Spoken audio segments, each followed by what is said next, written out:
ధరణి పోయి భూభారతి చట్టం రావడం వల్ల జరిగే కీలక మార్పులేంటి? చాలామంది అనుకున్నారు 18 సెక్షన్లు 22 సెక్షన్లు అయినాయి, ఒక కలర్లో ఉన్న వెబ్సైట్ ఇంకో కలర్ మారింది అనుకుంటారు. అది మీకు బయట కనపడే మార్పు. కానీ నిజంగా రైతుల జీవితాలలో సంపూర్ణ మార్పు, వాళ్ళ భూమి హక్కుల రక్షణకు ఇందులో నియమాలు ఉన్నాయి. ఒక్క మాటలో చెప్పాలంటే, మీకు తెలంగాణలో భూమి ఉండి పాస్ పుస్తకం రాకపోతే ఈ చట్టం పాస్ పుస్తకం ఇప్పిస్తుంది.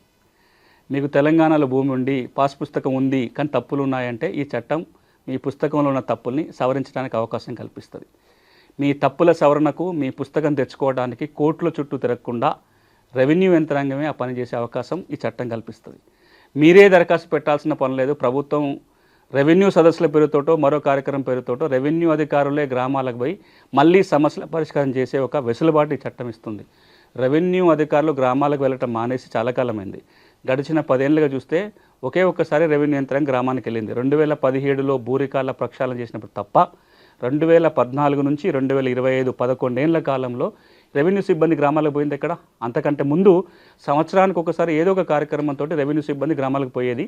ఈ చట్టం ద్వారా రెవెన్యూ అధికారులు గ్రామాలకు పోతారు, పరిష్కారం చేస్తారు. అన్నిటికంటే కీలకం, ఒకప్పుడు అంటే ఈ చట్టాలు గోలా కాగితాలు లేనప్పుడు 100 ఏళ్ళు వెనక్కు 150 ఏళ్ళకి పోతే మీకు భూమి ఉందా, దున్నుకున్నారా, సంతోషం, మీ భూమి ఎడిగిపోతే మీరే యజమాని.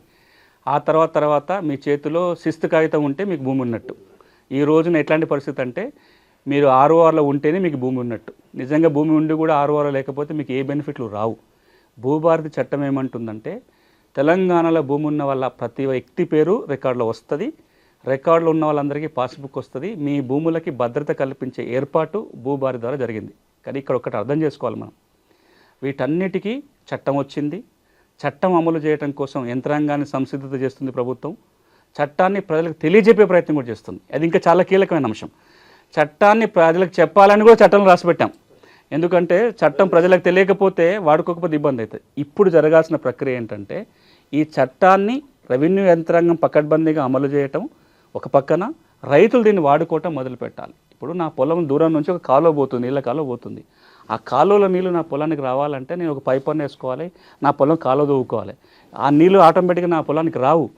భూభారతి చట్టం కూడా చట్టం వచ్చింది, ప్రభుత్వం కృషి చేస్తుంది, మంచి నియమాలు దీంట్లో ఉన్నాయి. దీన్ని వినియోగించుకొని నేను లబ్ధి పొందాలంటే నేను కూడా కొంత తెలుసుకోవాలి, నేను కూడా అడగటం మొదలు పెట్టాలి. మామూలుగా పోయి తహసీల్దార్ని అడగటం వేరు.